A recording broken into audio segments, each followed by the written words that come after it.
Hello बच्चों, अस्सलाम वालेकुम। आज हम कर रहे हैं एक्सरसाइज नंबर 3.3 का question number 5, the measure of two adjacent angle of a parallelogram are in the ratio 3:2। Find the measure of each of the angle of the parallelogram. क्या कह रहा है क्वेश्चन? क्या कह रहा है क्वेश्चन? कह रहा है कि आपके पास एक पैरेललोग्राम है जिसके दो एडजेसेंट एंगल की वैल्यू कितनी है? 3:2 है। जिसके दो एडजेसेंट एंगल की वैल्यू कितनी है? 3:2 है। फिर क्या करना है? उसके बाद क्या करना है? आपको सभी एंगल की क्या करना है? सभी एंगल की क्या करना है? को मेजर करना है। सभी एंगल को आपको क्या करना है? मेजर करना है। तो यहां पर हम एक पैरेललोग्राम बना लेते हैं ताकि क्वेश्चन को और डिटेल में समझ सके। क्वेश्चन को और डिटेल में समझ सके। ये पैरेललोग्राम है, इसको नाम दे दो ए बी सी और डी। इसको नाम दे दो ए बी सी डी। ठीक है, नाम दे दिए। अब क्या कह रहा है क्वेश्चन कि दो एडजेसेंट एंगल की वैल्यू कितनी है? 3:2 है। तो इन दोनों को बोल दूं क्या मैं? या इन दोनों को बोल दूं, इन दोनों को बोल दूं, किसी को भी बोल दो। ठीक है, तो इसको बोल देता हूं मैं कि ये और ये दोनों क्या है? एक दूसरे के एडजेसेंट है। जिनकी वैल्यू कितनी है? जिनकी वैल्यू कितनी है? 2 और यहां पर कितना है? 3। जिनका रेशो कितना है? 3:2 है। अब इन एंगल को हम क्या मान लेंगे? x मान लेंगे तो 2x डिग्री हो जाएगा और यहां पर क्या हो जाएगा? 3x डिग्री हो जाएगा। इनको x मान लिया एंगल को। अब क्या करना है आपको? ये पैरेललोग्राम है ना, तो आंसर में एक बार बता दो उसको कि हाँ भाई ये एक पैरेललोग्राम है। तो A B C D is a parallelogram, is a parallelogram.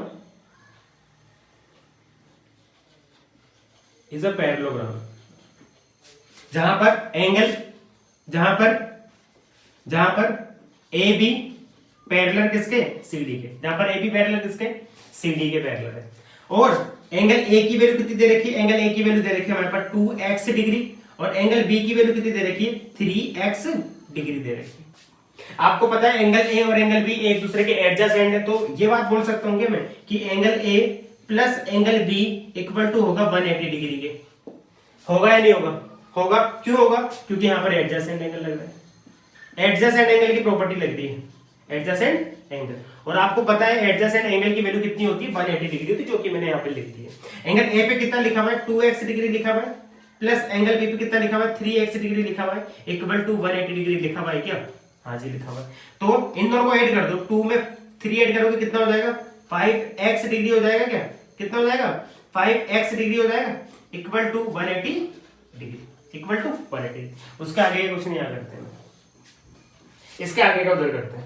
तो क्या लिखा हुआ है? 5x degree equal to 180 degree लिखा हुआ है क्या? तो x डिग्री इक्वल टू कितना हो जाएगा? 180 डिग्री अपॉन 5 हो जाएगा। x डिग्री इक्वल टू 180 पे 5 का डिवाइड दे दो, कितना आ जाएगा? 36 डिग्री आ जाएगा। इट मींस आपके पास x की वैल्यू कितनी आ गई?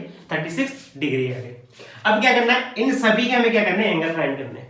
इन सभी के हमें क्या करने हैं? एंगल फाइंड करने हैं। तो एंगल ए की वैल्यू क्या होगी? एंगल ए की वैल्यू क्या लिखी हुई है? 2x डिग्री लिखी हुई है क्या? तो एंगल ए इक्वल टू क्या हो जाएगा? 2 मल्टीप्लाई बाय 36। क्यों? क्योंकि x की वैल्यू रख दी मैंने यहाँ पर। क्या रख दी? x की वैल्यू जो भी आई है आपको यहाँ रखनी पड़ेगी। तो कितना हो गया? एंगल ए इक्वल टू कितना हो गया? 72 डिग्री हो गया। कितना आ गया? एंगल ए की वैल्यू कितनी आ गई आपके पास? 72 डिग्री आ गई। इसी तरीके से एंगल बी की वैल्यू भी निकाल लो। एंगल बी इक्वल टू कितना लिखा हुआ है? 3x डिग्री लिखा हुआ है ना, तो एंगल बी इक्वल टू क्या हो जाएगा? 3 ऐसे कैसी? x की वैल्यू कितनी है आपके पास? 36 है, तो 36 डिग्री। एंगल बी पे क्या लिखा हुआ है? 3x डिग्री लिखा हुआ है ना, तो एंगल बी इक्वल टू क्या हो जाएगा? 3 मल्टीप्लाई बाय 36। जब 3 को 36 से मल्टीप्लाई करोगे तो आपके पास आ जाएगा 108 डिग्री आ जाएगा। कितना आ जाएगा? 108। इट मींस एंगल बी की वैल्यू कितनी आ गई आपके पास? एंगल बी की वैल्यू आ गई 108 डिग्री आ गई। इसी तरीके से आप एंगल डी की वैल्यू निकाल सकते हो, एंगल सी की भी निकाल सकते हो। आपको पता है एंगल ए और एंगल सी क्या है? एक दूसरे के अपोजिट है। अपोजिट है, इट मींस ये 72 है तो ये भी कितना होगा? 72 होगा। और ये 108 है तो ये भी कितना होगा? 108 डिग्री होगा। यहाँ लिख देता हूँ ना, यहाँ पे लिखना है आपको एंगल ए जो है ना, एंगल ए वो एंगल सी के इक्वल है। एंगल सी के क्या है? इक्वल है। और जो एंगल बी है ना, जो एंगल बी है वो एंगल डी के इक्वल है। जो एंगल बी है ना वो एंगल डी के इक्वल है। तो इस तरीके से एंगल ए की वैल्यू कितनी थी? If angle A equal to कितना था हमारे पास? एंगल ए की वैल्यू कितनी थी? 72 डिग्री थी। तो एंगल सी की वैल्यू भी कितनी हो जाएगी? एंगल सी की वैल्यू भी कितनी हो जाएगी भाई? 72 डिग्री हो जाएगी। इसी तरीके से इफ एंगल बी की वैल्यू कितनी है हमारे पास 108 डिग्री है, तो एंगल डी की वैल्यू भी कितनी हो जाएगी 108 डिग्री हो जाएगी। क्यों हो जाएगी? क्योंकि ये दोनों एक दूसरे के क्या है अपोजिट है, क्योंकि ये दोनों क्या है एक दूसरे के अपोजिट है। इस तरीके से आपके पास सभी एंगल आ गए। एंगल ए की वैल्यू कितनी आई 72 डिग्री, एंगल बी की वैल्यू कितनी आई आपके पास, एंगल बी की वैल्यू कितनी है 108 डिग्री आ गई, एंगल सी की वैल्यू कितनी है आपके पास 72 डिग्री, और एंगल डी की वैल्यू कितनी है आपके पास एंगल डी की वैल्यू कितनी है 108 डिग्री। ठीक है, इस तरीके से हमारे सारे एंगल आपके आ गए हैं। क्लियर है? क्लियर है क्या बात? हाँ जी।